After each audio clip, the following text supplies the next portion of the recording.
자, 대리 파트입니다. 대리. 이 대리는 제도적 취지나 의 작용 이런 거 보면 기능 이렇게 보면 거래행위라는 대리행위는 대리인이 해요. 대리인이라는 사람이 해요. 그런데 그 대리행위로부터 발생하는 권리 의무란 것은 본인이라는 다른 사람이 가져갑니다. 그리고 대리인이라는 사람은 대리행위에 대해서는 아무런 권리도 아무런 의무도 지지 않아요. 이런 면에 가장 큰 특징이죠. 즉 행위 당사자인 모습과 권리 의무를 가져가는 당사자가 분리되는 거죠. 대표적인 게 이런 것입니다. 갑이라는 사람이 자기 소유 토지를 처분하고 싶으니까 자기가 믿을 만한 친구한테요, 이 처분에 대한 대리권을 수여하면 이 을이라는 친구는 대리인이 되고, 이 대리인이 을이요, 병이라는 사람 만나서 이렇게 그 토지, A 토지랄까요? A 토지를 매매 계약을 이렇게 체결하는 거예요. 이렇게 하게 되면 이 대리행위로부터 발생하는 권리 의무는요, 이렇게 기술했다는 거죠. 이렇게. 여기로부터 발생하는 권리 의무, 권리나 의무는 이걸 우리는 매매 행위의 효과라 그래요. 효과. 효과는 이렇게 기술하는 거예요. 그러면 보세요.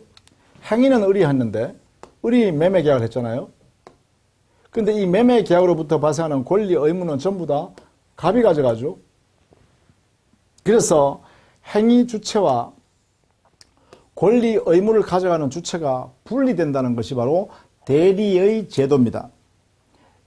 이렇게 됨으로써 바로 이 갑이라는 사람은 자기 일을 다른 것을 또 보면서 이 거래행위는 다른 사람을 통해서 실현하고 있죠. 그래서 이때 이 본이라는 사람은 개인의 사치가, 사적 자치가 확장되는 이런 작용을 하게 되죠. 그렇죠? 이게 가장 기본입니다. 만약에 갑이라는 사람이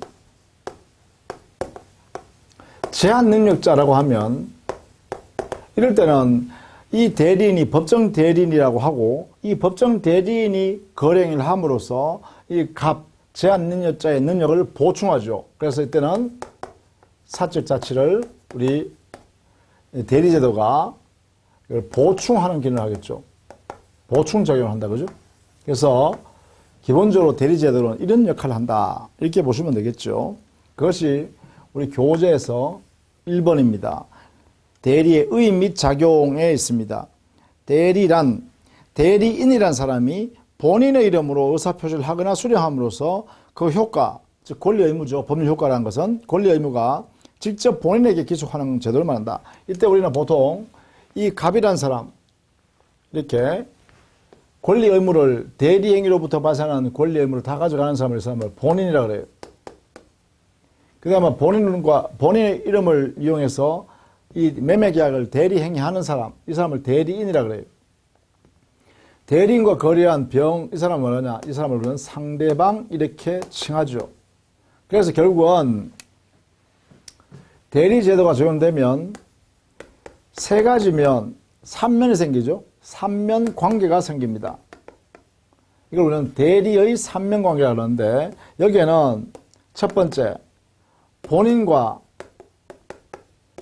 대리인 사이에 관계가 발생하죠. 이걸 우리는 보통 대리권이 존재하는 관계다 해서 대리권 관계 이렇게 표현합니다.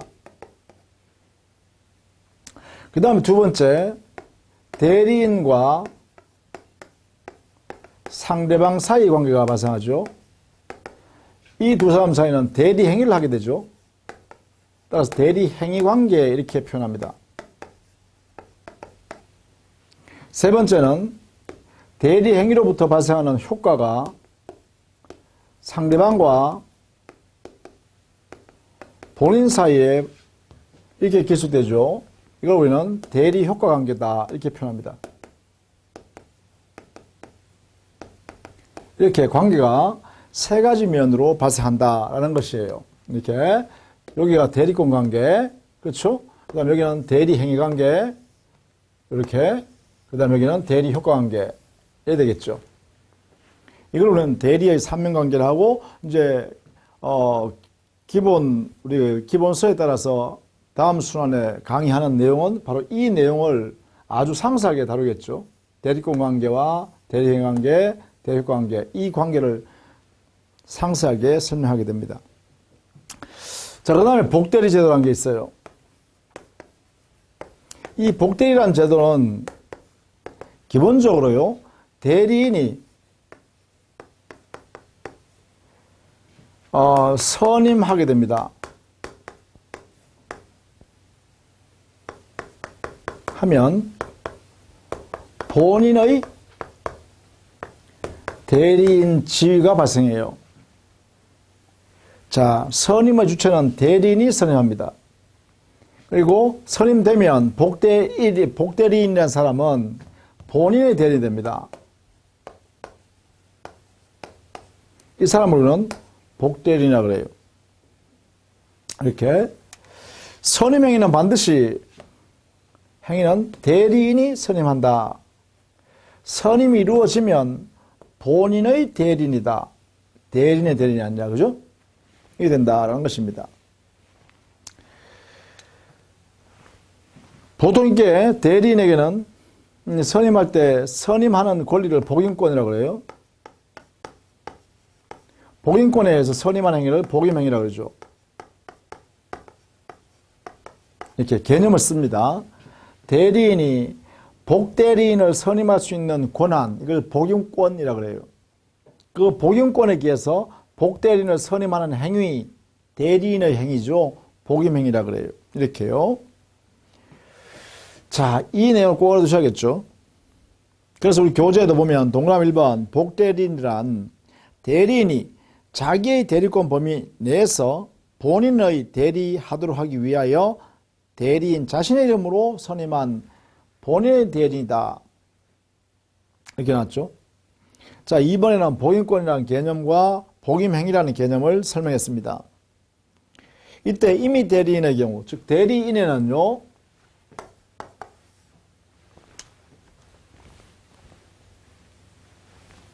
이렇게 정리해 볼까요? 대리인에는 두 가지 있습니다. 임의 대리인이라는 사람도 있고 법정 대리인이라는 사람도 있어요. 여기 임의 대리인이라는 사람은 본인의 선임에 의해서 이루어진 사람입니다. 법정 대리인이라는 사람은 이것은 법률 규정에 의해서 선임되어진 사람을 말합니다. 이렇게. 이때 본인의 선임행위라고는 수권행위라 이렇게 해요. 수권행위를 통해서 만들어진 대리인, 이것은 임의 대리인. 법률 규정에 의해서 선임된 사람을 법정 대리인 이렇게 표현합니다. 자, 이런 내용으로 봐두시면 되겠고, 이때 복대리인은 언제나 대리인에 의하여 선임하기 때문에 복대리인의 대리권은 법률 규정에서 발생하는 일은 없습니다. 이렇게 법정 대리인이 존재할 수 없죠. 따라서 복대리인은 언제나 임의 대리인일 수밖에 없습니다.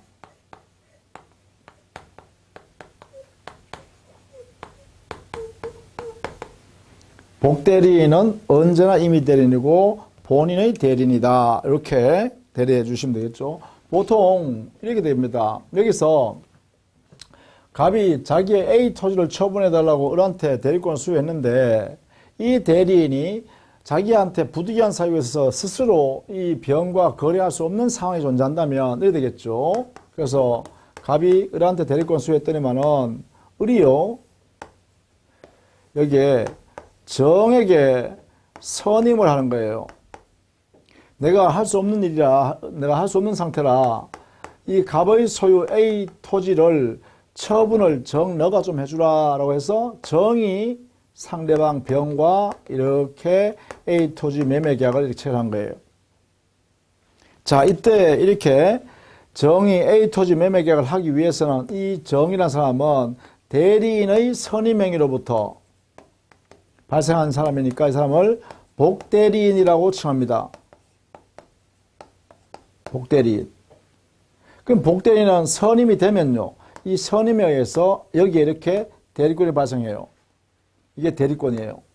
본인과의 대리권이 발생해. 이렇게 선임행위로부터 발생하는 겁니다. 이 대리권은 본인과 복대리인 사이 대리권은 대리인의 선임행위로부터 발생하니까 언제나 임의 대리인인 거죠. 그래서 이 대리권은 대리인의 대리권, 이 대리권을 넘을 수가 절대로 없습니다. 이 대리권보다 작거나 같을 수밖에 없죠. 이렇게 되는 거죠. 따라서 복대리인은 본인의 대리인이죠. 이 사람은 본인이잖아요. 그래서 본인의 대리인이다. 그래서 대리인 자격에서 상대방과 이렇게 대리행위하면 대리 효과는 본인과 상대방 사이에 이렇게 효과가 발생하는 거죠. 권리 의무가. 이 행위로부터 발생한 효과, 권리나 의무가 이렇게 발생한다라는 것이죠. 이걸 우리는 이때 이 정을 우리는 복대리인이라고 한다 이런 이야기예요. 자, 이런 그림을 여러분 한번 이렇게 상상을 해 두시기 바랍니다. 이런 구조, 이것을 여러분 알아두시면 되겠죠? 자, 그 다음 페이지 보면 협의 무권 대리와 그 다음에 표현 대리가 있죠? 4번 동그라미와 5번 동그라미. 이 4번 동그라미와 5번 동그라미를 합쳤어요. 광의의 무권 대리라고 합니다. 이 두 개를 합쳤어요. 협의의 무권 대리하고 표현 대리. 이 두 개를 합치면 광의의 무권 대리라고 합니다. 기본적으로 협의의 무권 대리든 표현 대리든 간에 전부 무권 대리에 속하는 것이다. 이런 뜻이죠. 무권 대리인데 이 두 가지가 이렇게 나뉜다는 거예요. 두 가지로. 그러면 이 표현 대리라는 것은 의미가 뭐냐 하면 무권 대리이지만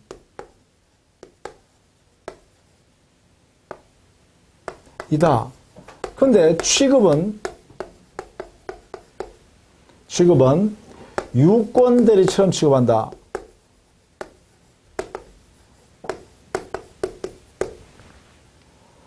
무권 대리이지만 취급하는 방법은 유권 대리처럼 본인이 책임져야 된다는 것이죠. 자, 보통 유권 대리, 무권 대리 이렇게 나누는데요.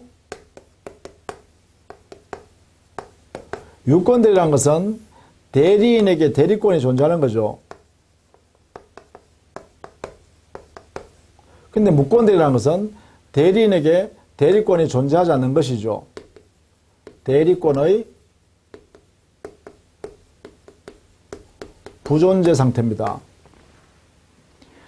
대리권의 부존재 상태는 협의의 무권 대리든 표현 대리든 마찬가지다. 무권 대리니까. 다만 그 표현 대리는 취급할 때는 유권 대리처럼 본인과 상대방 사이에 법률 효과가 발생한다는 것입니다.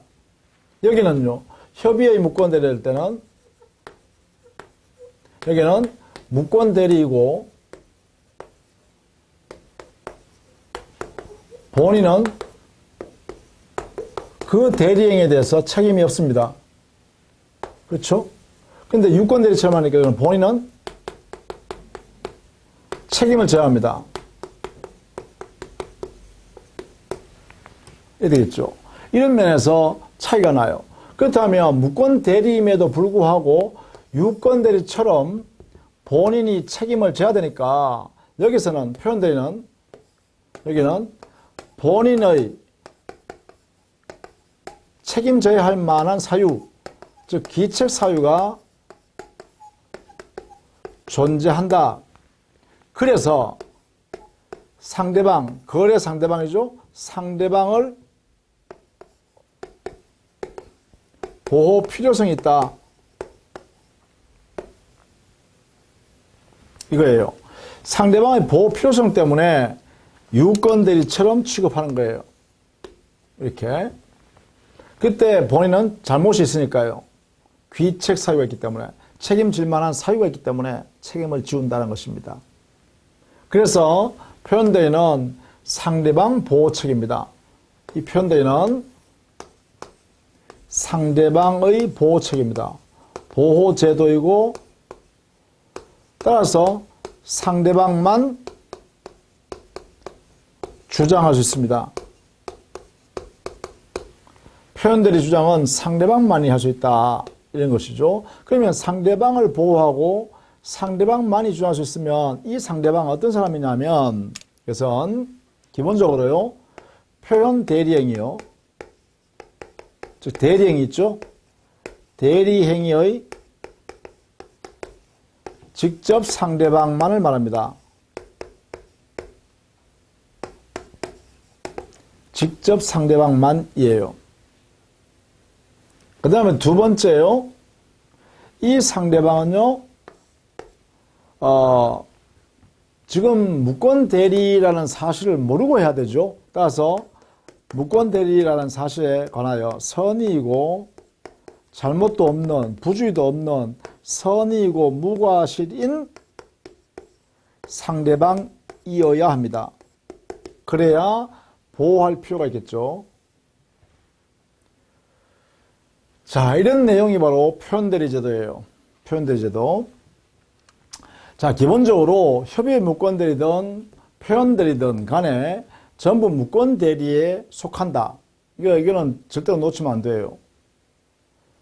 다만 표현대리의 경우는 무권대리임에도 불구하고 본인이 책임질 만한 사유가 있고 상대방은 보호할 필요가 있을 때 상대방 보호 필요성이 뭐냐? 선임무과실인 상대방이라는 거죠.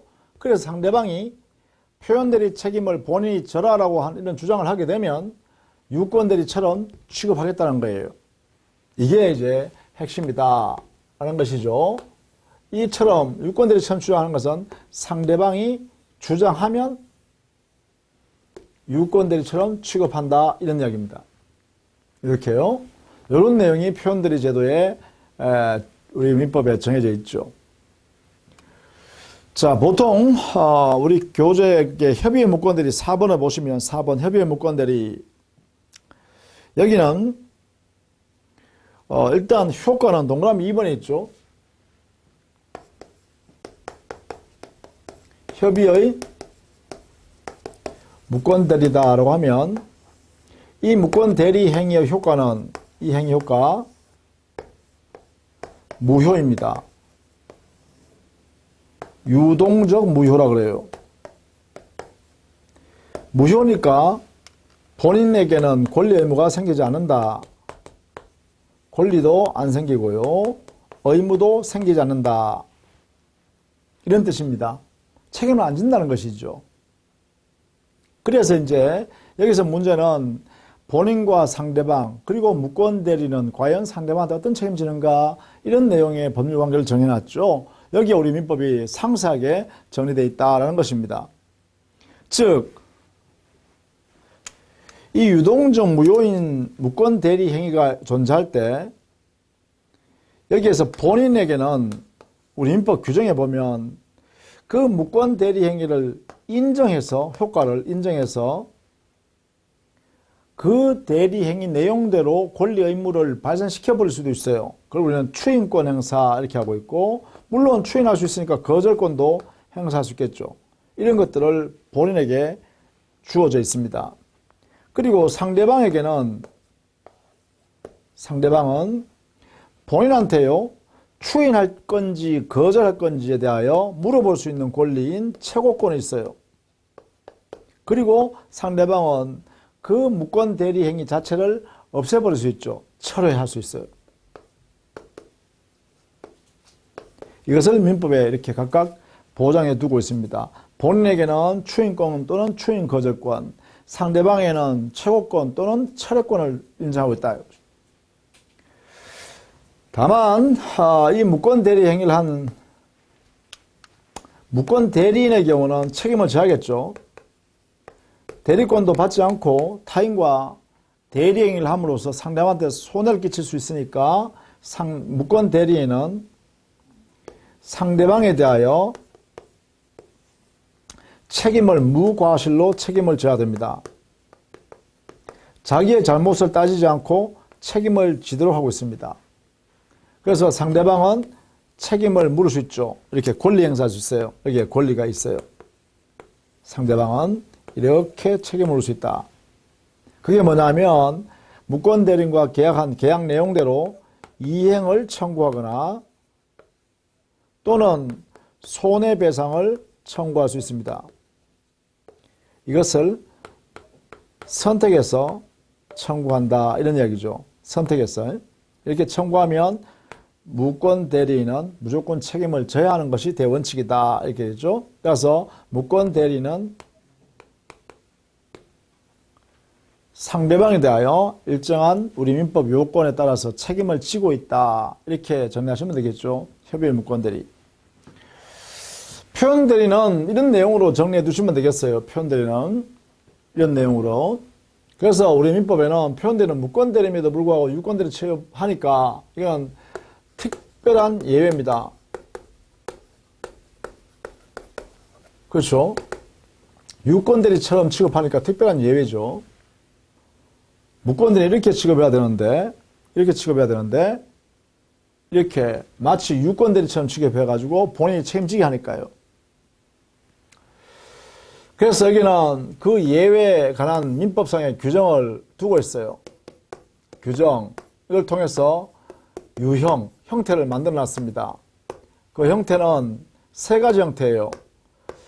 대리권 수여하지 않은 본인이 대리권 수여했다고 제3자한테 표시했을 때 책임지는 것. 이거는 125조 대리권 수여 표시에 의한 표현대리라고 합니다. 두 번째, 기본적 대리권을 가지고 있는 대리인이 대리권의 범위를 넘어서 대리행위한 경우 이걸 126조에 규정을 두고 있는데 이것을 대리권 권한을 넘은 표현대리, 대리권이란 권한을 넘은 표현대리, 월권 대리하는 것이죠. 그 다음에 세 번째는 대리인에게 대리권이 소멸했음에도 불구하고 대리인이 대리권이 있는 것처럼 타인과 거래한 경우입니다. 즉 대리권이 소멸한 이후에 대리 행위를 한 경우입니다. 이게 우리는 민법에는 129조에 규정을 두고 있고 대리권 소멸 후 표현대리라 이렇게 규정하고 있죠. 이 세 가지 유형을 이렇게 민법이 예외 규정으로 만들어 놨어요. 일정한 요건을 다 여기에 설치하면 이때 상대방, 거래 상대방은 본인한테 대리 행위를 유권 대리처럼 책임지세요 라고 할 수 있도록 해주겠다는 것이죠. 상대방에게요. 그렇죠? 상대방이 본인한테 유권 대리와 똑같이 책임져라 이렇게 할 수 있도록 하겠다는 거예요. 요 경우에만. 자, 이것이 이제 표현 대리 제도다라는 것입니다. 자, 그 다음에 다음 페이지 넘어가시면 무효와 취소 제도입니다. 이제 우리 민법 총칙에 거래 행위를 했을 때 그 거래 행위라는 법령행위가 무효가 되거나 취소의 대상이 됐을 때 취소하는 경우 이 무효 취소 제도를 우리 민법에 규정을 뒀습니다. 무효와 취소 제도. 자, 먼저 의미를 한번 보세요. 이 무효라는 것은 무효는 처음부터 당의 법령이 안에 무효 사유가 민법에 정해져 있는 무효 사유가 존재하면 처음부터 권리나 의무가 발생하지 않습니다. 그래서 처음부터 권리도 의무도 안 생기는 상태로 있는 것을 무효라 그럽니다. 무효. 따라서 무효일 때는 이행할 필요가 없죠. 이행하기 전이면 이행할 필요가 없습니다. 의무가 발생하지 않으니까. 또 상대방이 권리가 없으니까 소송도 할 수 없습니다. 이행하라고 청구도 못하죠. 그래서 이행하기 전이면 무효인 상태니까 이행하지 않아도 된다. 그래서 이행할 필요가 없다. 그러나 만약에 무효임에도 불구하고 이행한 후라면 이게 문제죠. 무효임에도 불구하고 이행한 후일 때는 이 이행한 만큼이 부당한 이득이 돼요. 부당이득이 발생하니까 부당이득은 반환함으로써 정당한 상태로 바뀌죠. 그래서 무효인 행위임에도 불구하고 이행한 후라면 서로 간에 부당이득 반환 문제가 발생하고 반환 의무가 생깁니다. 이게 이행받은 사람, 이 사람은 반환 의무가 생겨요. 따라서 상대방은 반환 청구할 수 있는 권리가 생기겠죠. 이렇게. 그래서 권리와 의무 관계로 발생합니다. 물론 이때 부당이득의 반환의 범위는 원칙적으로 반환 범위, 이 범위에 대한 원칙이 있습니다. 원칙은 기본적으로요, 만약에 부당이득이란 사실, 이 부당이득이란 사실을 모르고 취득한 경우, 모르고 취득했다면 선의의 수익자죠. 이 선의의 수익자는 반환할 당시에 존재하고 있는, 즉 반환할 당시에 현존하고 있는 이익으로 반환하면 돼요. 이것만큼은 반환하면 돼요. 근데 만약에 이 이득을 취득할 때 알면서 취득했다. 악의의 수익자가 되겠죠. 그러면 악의의 수익자는 사실상 불법행위를 저지른 사람과 똑같죠. 그래서 상대방 손해난 것까지 모두 전부 배상해 줘야 돼요. 그러니까 받은 것은 돌려주고 상대방한테 손해났는 것까지도 배상해야 되죠. 그래서 전부 손해를 배상해야 된다 라는 의미에서 전부 배상해야 한다 이렇게 표현합니다. 그러니까 받은 거 돌려줄 뿐만 아니라 상대방의 손해 부분까지도 전부 다 메꾸어서 넣어줘야 한다. 반해줘야 된다는 거죠. 이렇게. 그래서 반환 범위 의 원칙은 이렇게 정해놨습니다. 자, 이런 내용들을 우리는 부당이득에 관한 법리다 이렇게요. 이렇게 되는 현상을. 자, 그 다음에 취소의 경우는, 취소란 것은 유효한 행위에 대해서 우리 민법상에 정해져 있는 취소 사유가 그 법령이 안에 존재하면 우리 법에 정해놓은 취소권자가 그 법령을 취소한다라고 하여 취소권을 행사하게 되면 유효행위가 처음부터 무효인 행위로 간주되어 버립니다. 그래서 처음부터니까 소급표가 있는 거죠. 소급적으로 무효인 행위로 이렇게 확정해 버린다. 본다. 간주해 버립니다. 확정. 그래서 취소가 되면 결국 이렇게 되겠죠. 취소하기 전까지는 유효한 거래인 법령으로 존재해요. 그런데 만약에 취소권자가 취소한다라고 해버리면 소급해서 처음부터, 즉 거래행위, 법령이 할 때부터 무효였던 걸로, 그러니까 이유와 내용과 같아져 버리죠. 취소해버리면 무효와 같아져 버려요. 이런 상태가 된다는 것입니다. 자, 그러면 우리 민법상의 무효제도는요, 우리 민법상의 무효제도는 세 가지를 두고 있습니다. 일부 무효, 그 다음에 무효행위 전환, 그리고 무효행위 추인.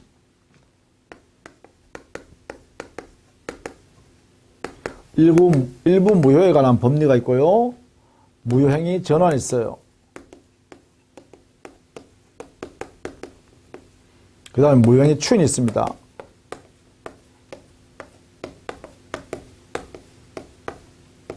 추인.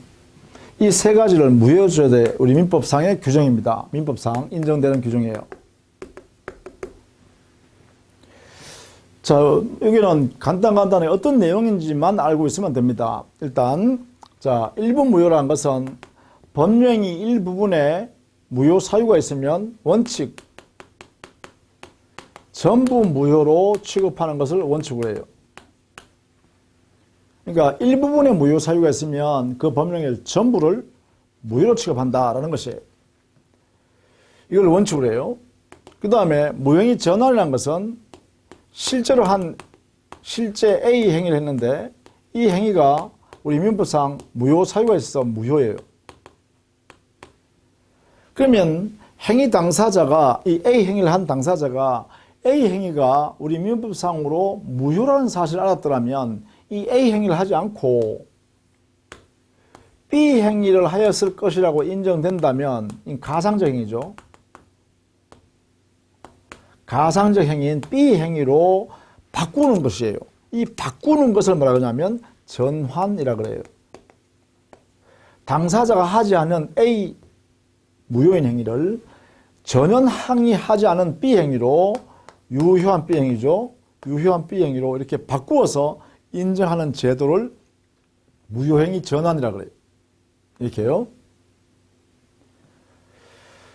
그 다음에 무효행위 추인이란 것은 자, A행위가 실제로 A행위가 무효인 행위예요. 여기에 무효 사유가 있어요. 그런데 이 무효 사유가 종료가 됐어요. 종료가 됐으니까 행위 당사자가요, 이거 A 행위를 추인하겠다라고 의사를 표시하게 되면 새로운 A 다시 행위로 이렇게 인정하는 거예요. 즉, 무효 사유가 없는 A 다시 행위로 새로운 행위로 이렇게 인정하는, 간주하는 제도가 여기에 이제 추인이라는 제도를 말해요. 추인. 이렇게요. 그러니까 A 행위에서 A 다시 행위로 새로운 행위로 이렇게 바뀐다는 것이죠. 이렇게. 새로운 A 다시 행위. 그러니까 이게 무효인 매매 계약이었는데 이제는 무효 사유가 없는 새로운 매매 계약이 이루어졌다. 이렇게 인정하는 제도입니다. 여기는 출생신고 행위였는데 출생신고 행위. 여기는 인지신고로 바꿔버리는 거예요. 즉 당사자가 하지 않은 다른 행위로 바꿔버리는 거죠. 근데 여기는 그렇지 않죠. 매매 행위에서 매매 행위로 이렇게 성질을 인정해 주는 거죠. 자, 이런 것을 우리는 전환, 이런 것을 추인, 이렇게 표현해요. 전환과 추인. 추인은 반드시 무효 사유가 종료되고 난 후에 하는 것을 원칙으로 합니다. 후에 추인합니다. 전환은 그런 게 없죠. A 행위 안에 실제로 A 행위를 했지만 무효이기 때문에 B 행위로 완전히 바꿔버리는 건데, 다만 이때는 전환하려고 그러면 실제로 한 무효인 A 행위 속에 B 행위 요건을 모두 갖추고 있어야 돼요. 그래야 그 내용으로 바꿔줄 수는 있겠죠. 자, 이런 내용으로 우리 민법에는 무효인 행위를 일단 일정한 유효한 행위로 바꾸려고 노력하는 이러한 제도를 만들어 놨다라는 거예요. 이런 내용을 여러분 일단 좀 알아두시면 좋겠다. 어떤 의미다라는 걸 알아두셔야겠죠. 자, 그 다음에 취소권 행사와 그 폭인데요.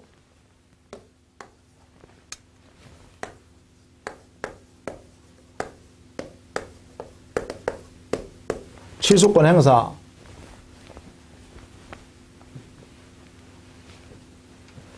그 다음에 이 취소권을 포기한다.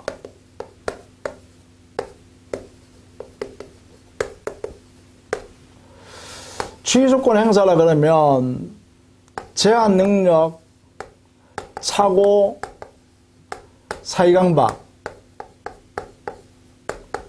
이런 내용이 있을 때 이걸 취소하라고 해요. 그 다음 취소권자가 취소권을 행사하면 돼요. 행사하면 이때는 처음부터 무효인 것으로 간주해요. 처음부터 무효인 것으로 간주해요. 그 법령이가요. 취소하기 전에는 유효였지만 이때 이 취소권자도 우리 민법이 다 정해놨어요. 요거는 취소 사유, 제한 능력, 착오에 의한 의사표시, 사의 강박에 의해서 의사표시한 경우, 이럴 때 취소 사유가 된다는 거예요. 이런 경우에. 그러면 취소권자는 우리 민법은 제한 능력자가 취소권자가 돼요. 그 다음에 착오에 의한 의사표시한 사람이 취소권자가 돼요. 사기 강박을 당한 사람, 사기 강박을 당한 사람이 취소권자 돼요. 이들의 대리인도 취소권자가 돼요. 또 이들의 승계인도 취소권자 됩니다. 이들의 대리인, 이들의 승계인. 이 되겠죠? 물론 여기에 대리인에는요, 법정 대리인도 될 것이고, 임의 대리인도 될 수 있어요. 승계인은 포괄 승계인도 될 것이고, 특정 승계인도 되겠죠. 다 포함하는 개념입니다. 다만 해석할 때 제한이 따를 뿐입니다. 예컨대 임의 대리인의 경우는 본인으로부터 특별수권을 받아라 이렇게 하고 있죠. 또 여기에 있는 특별승계인은 취소권만 승계받는 것은 안 된다.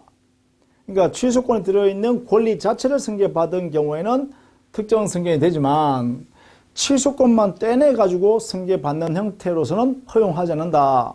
이렇게 제한하고 있죠. 그래서 임의 대리인과 그 다음에 특별 승계인 요 두 가지 해석할 때만 조심을 해야 됩니다. 자, 이런 취소권자가 취소권을 행사하면 처음부터 무효인 것으로 간주하고 따라서 처음부터 무효로 간주했기 때문에 무효가 되면 이행할 필요가 없잖아요. 따라서 취소하기 전에 아직 아무것도 이행하지 않았다면 이행 안 하면 돼요. 이행하기 전이면 이행 안 하면 그만이다. 이행할 필요가 없다. 그런데 만약에 취소하기 전에 이행한 후라면 이때는 부당이득의 반환 법리에 따라서 반환해야 되죠. 반환 문제가 발생하게 되겠죠. 그죠? 자, 이때 부당이득 반환에서 조심해야 될 것은요. 여기에 제한 능력자가 취소한 경우요. 제한 능력자가 이 사람이 취소한 경우에는 이때는 이 제한 능력자는 선이든 악이든 불문하고 언제나 현존한 이익으로 반환하면 돼요. 그래서 원래는 우리가 앞에서 봤듯이요. 이게 봤듯이 부당이득의 법리에 관해서는 이렇게 했잖아요.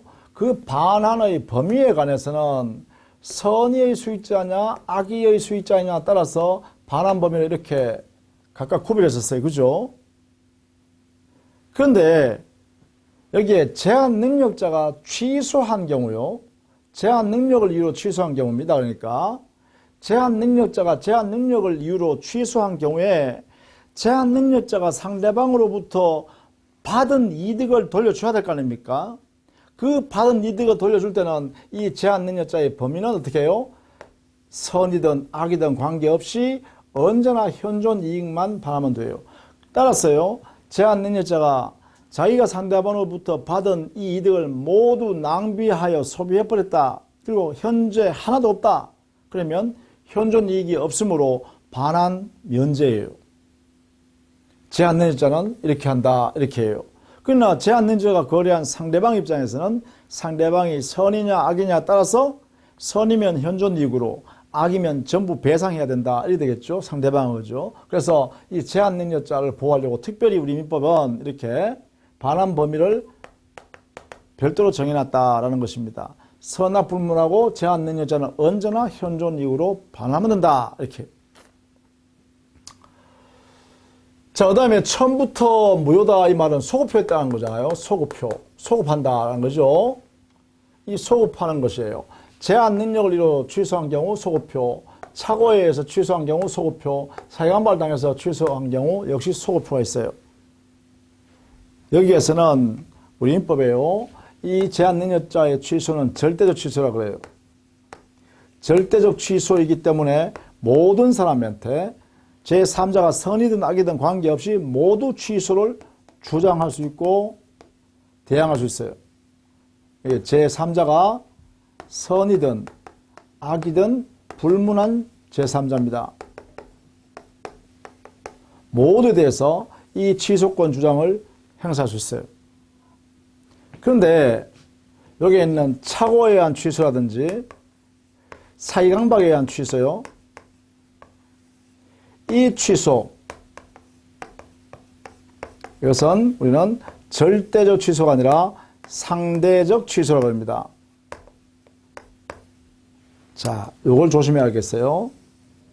이 상대적 취소란 것은 선의의 제3자한테는 이 취소를 가지고 주장할 수가 없습니다. 나 취소했다?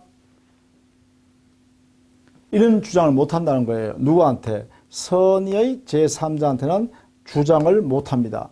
이걸 대항하지 못한다라고도 해요. 대항하지 못한다. 누구한테 못한다? 선의의 제3자한테요. 자, 이렇게 또 제3자의 관계까지도 우리 민법은 상세히 되어 있습니다. 자, 어떻든 간에 취소권 행사를 하게 되면 처음부터 무효로 간주한다. 이 부분은 여러분은 절대로 잊으시면 안 되겠죠. 소급하여 무효인 것으로 확정. 그러면 받은 것은 부당 이득의 법리에 따라서 반환하고, 그 다음에 제3자, 소급해서 무효가 됐으니까 제3자는, 거래한 제3자는 어떻게 부과할 것이냐에 대해서 우리 민법은 제한 능력자의 취소는 절대적 취소이기 때문에 뭐 제3자가 선이든 악이든 관계없이 전부 다 내가 취소했으니까 내 재산 다 돌려줘, 이렇게 할 수 있다는 것이고, 그런데 착오나 사기강박을 이유로 취소한 때는 선의 제3자한테는 취소했다는 것을 주장 못한다는 거예요. 내 재산을 돌려줘, 이렇게 할 수 없다는 것이죠. 선의 제3자한테는. 이렇게 이런 내용을 우리는 기본 교재에 가서 상세하게 이 내용을 다루도록 하겠습니다. 자, 그 다음에 여기에 취소권의 폭인데요. 이 취소권의 폭이란 것은, 이거는 취소할 수 있는 법률행위의 추인권 행사입니다. 이 추인권 행사는 의사표시로서 하는 것이죠. 누가 하느냐? 취소권을 가지고 있는 사람이, 취소권자가 추인권자가 되겠죠. 이렇게요. 취소권을 가지고 있는 사람이 추인을 한다. 어떻게 하느냐? 추인권 행사한다는 것은 취소권을 포기하는 거예요. 포기한다고 의사를 표시하는 거죠. 이것을 우리는 추인권 행사라고 합니다. 그러면 취소권자가 추인권자이다, 그죠? 다만 이 포기의 의사표시는 언제부터 할 수 있냐 하면 취소 사유, 원인, 이 사유가 종료, 소멸한 후부터요. 이게 대원칙입니다. 원칙. 추인권 행사는 언제부터 할 수 있다? 취소 원인이 소멸한 후부터 할 수 있다. 이렇게 해요. 그러니까 제한 능력자가 추인을 하려고 그러면 능력자가 돼야죠. 행위 능력자가. 또 착오에 빠져서 의사표시한 사람은 추인하려고 그러면, 취소권을 포기하려고 그러면 착오에서 벗어나야 되죠. 사기강박을 당한 의사표시한 사람은 사기강박에서 벗어난 상태여야 취소권을 포기할 수 있다, 이런 이야기입니다. 그러면 취소권을 포기하면 어떻게 되냐? 그러면 취소권 소멸하죠. 이 취소권이 소멸해요, 즉시. 따라서 그때부터 유효한 법률행위로 확정되죠. 종전에는 취소할 수 있는 법률행위였지만 이제는 유효한 행위로 확정되어 버립니다. 따라서 추인의 효과는 그때부터 발생하기 때문에 장래적 효력입니다. 장래적으로 유효한 행위로 확정된다라는 것이죠. 물론 우리 민법에는요, 이렇게 추인권 행사에서 취소권을 소멸시키는 이런 것도 있지만, 우리 민법에 정해져 있는 사유가 발생하면 추인한 것으로 간주하는 제도가 있습니다. 그렇게 확정해버리는 거죠. 추인한 것으로 확정해버리는 거예요. 따라서 여기 추인은 의지에 간주하는 것이기 때문에 의사표시를 요하지 않습니다. 추인한다라는 의사표시를 할 필요가 없죠. 그래서 민법에 정해져 있는 사유만 발생하면 됩니다. 이 사유가, 법정 사유가 우리 민법에 6가지를 정해놨어요. 이 6가지는 여러분 나중에요, 외우셔야 됩니다. 6가지. 6가지에 의해서 이렇게 이루어진다라는 것이죠. 물론 법정 추인이 되면 추인된 걸로 간주하기 때문에 확정적 유효가 되겠죠. 확정적인 유효 행위로서 될 것입니다. 더 이상 취소할 수 없게 됐다, 이런 이야기죠. 자, 이런 내용이 취소할 수 있는 법률행위의 추인 제도입니다. 자, 다음 시간에는요, 부관에 관한 내용을 이제 민법 총칙에서 마지막으로 다룰 거예요. 이때 이제 부관이라는 개념이 뭐냐부터 시작해서 정리할 것입니다. 자, 수고 많으셨습니다.